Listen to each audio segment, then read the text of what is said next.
ang masasabi kong pinakamalaking accomplishment ko ay yung batas on the Public Attorneys PAW, yung PAW law. I authored that in 2008.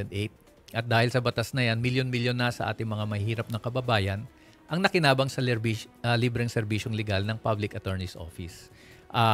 Dahil sa ating batas, ang public attorney, 1:1 ay kanyang ratio sa mga courts natin. Naging pantay sila sa fiscals kasi before that, parang mga second-class citizens sila sa justice system natin. At nagkaroon ng totoong career path ang ating mga PAW lawyers. In other words, gumanda ang serbisyong legal ng ating pamahalaan para sa mga mahihirap. I think that is one of the biggest accomplishments na nagawa natin. May iba pang batas tayong nagawa. For example, yung exemption ng mga minimum wage earners sa withholding tax or yung pagkontrol sa renta para sa mga mahihirap. And then of course, yung ating oversight, yung napakarami nating naimbestigahan mga katiwalian, human rights violations at that time na nakatulong sa kahit papaano nabawasan or may mga napanagot tayo. Okay. Fast. Ano na ba? Or Hindi, tanong pa tayo? before yung fast round ni Chiki, Yes. kailangan daw itanong ko to sa iyo, Ay, Teddy. sige. Yung unang batas na iyong isusulong o kaya i-champion pag naupo ka na. Ang unang batas na i-file ko talaga yung Anti-Dynasty Bill. Ayun.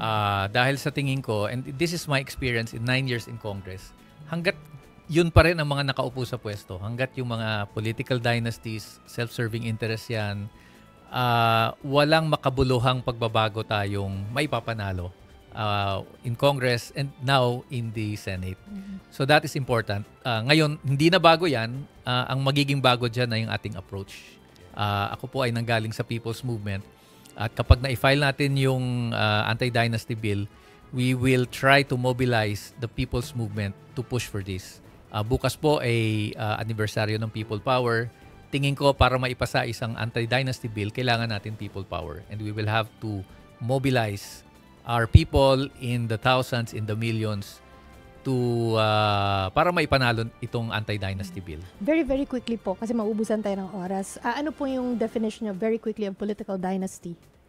Sa ngayon, yung pinaka-basic lang, wag sunod-sunod at sabay-sabay yung kandidato at yung kanyang magulang, yung kanyang asawa at yung kanyang anak. It's not about baluarte. Yun na muna. Yun lang, sila bilang pamilya. Yun na muna, oo. Yung sinasabi ng iba, pati pinsan, pati basta ka mag-anak. Ako, okay na muna. Simulan lang natin na bawal yung tatay governor, yung nanay vice governor, yung anak ay mayor, at yung apo ay barangay captain. Immediate family. Oo. Second degree of affinity and consanguinity.